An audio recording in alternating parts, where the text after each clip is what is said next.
नमस्कार किसान भाइयों, मैं मुखिया जी आप सबका बायर द्वारा प्रस्तुत प्रगति चर्चा में स्वागत करता हूं। टमाटर देश की सबसे प्रसिद्ध फसल में से एक है और पूरे देश में बड़े पैमाने पर खपत की जाने वाली सब्जी है। इसलिए हम किसानों के लिए अच्छी गुणवत्ता वाली उपज के साथ एक बम्पर फसल बहुत जरूरी है। लेकिन बार बार विभिन्न कीट और रोग इस स्वस्थ उपज को रोकते हैं।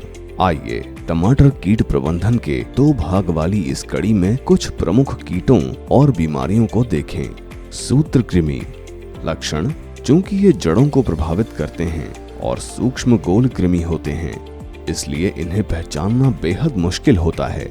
लेकिन अगर आप क्लोरोसिस, मुरझाना और फूल एवं फल बनने में देरी या पौधे के आकार और उपज आदि में कमी इन लक्षणों को पाएं और जड़ों की जांच करने पर वे स्क्रीन पर आ रही छवियों की तरह दिखें, हम मान सकते हैं कि फसल नेमाटोड से संक्रमित है। नेमाटोड जड़ों पर हमला करके टमाटर के पौधों को पानी और पोषक तत्वों से वंचित रखकर नुकसान पहुंचाते हैं। सफेद ग्रब वे कीट हैं जो जड़ों और अंकुर के आधार को व्यापक नुकसान पहुंचाते हैं। लक्षण जैसे पूरे पौधे के हिस्सों का सूख जाना या यहाँ तक कि पूरे युवा पौधों के मर जाने के साथ पत्तियों का पीलापन और मुरझाना आम है। सफेद मक्खियाँ टमाटर की फसलों पर सफेद मक्खी के संक्रमण के कुछ सबसे प्रत्यक्ष लक्षण हैं। पौधे के रस को चूसने से नुकसान, पौधे की सेहत में कमजोरी, हनी ड्यू का उत्पादन जो बदले में पत्तियों पर मोल्ड के विकास को बढ़ावा देता है।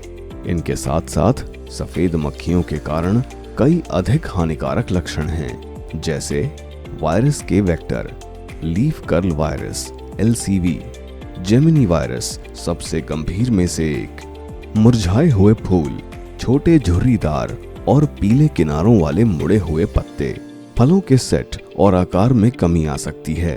फल बोरर नुकसान के कुछ लक्षण, लार्वा कुछ समय के लिए पत्तियों पर भोजन करते हैं और फिर एक गोलाकार छेद बनाकर फूलों की कलियों और फली पर हमला करते हैं। बाद में लार्वा आमतौर पर अपने सिर को फली के अंदर और शरीर के बाकी हिस्सों को बाहर रखकर बीजों को खाते हैं। लार्वा एक फल से दूसरे फल में चले जाते हैं और कई फलों को नष्ट कर देते हैं।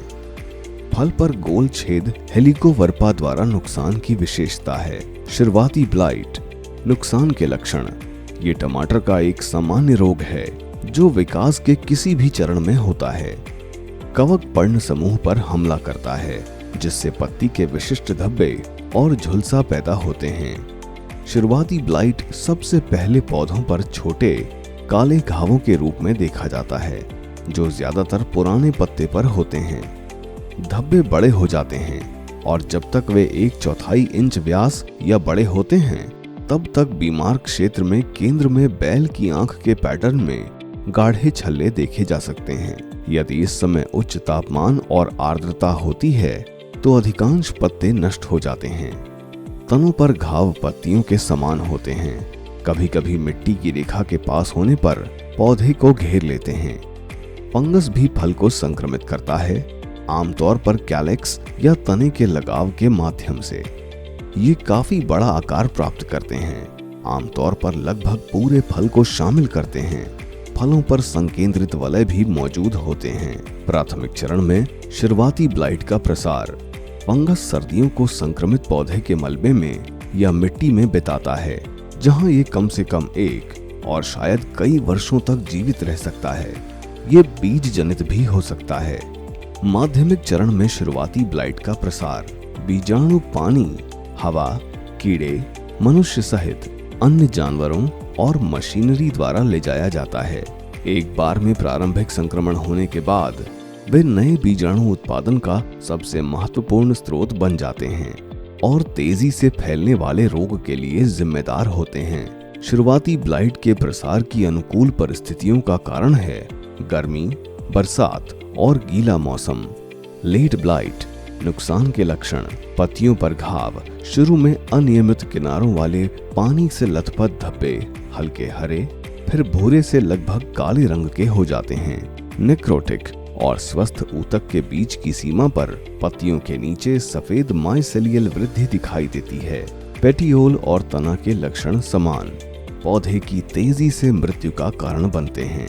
पाउडर फफूंदी, इसके लक्षण पत्तियों पर ऊपरी सतह पर पीले धब्बों के रूप में और पीले धब्बों के नीचे निचली सतह पर सफेद चूर्ण के रूप में दिखाई देते हैं। भारी संक्रमण से पत्तियां सूख सकती हैं।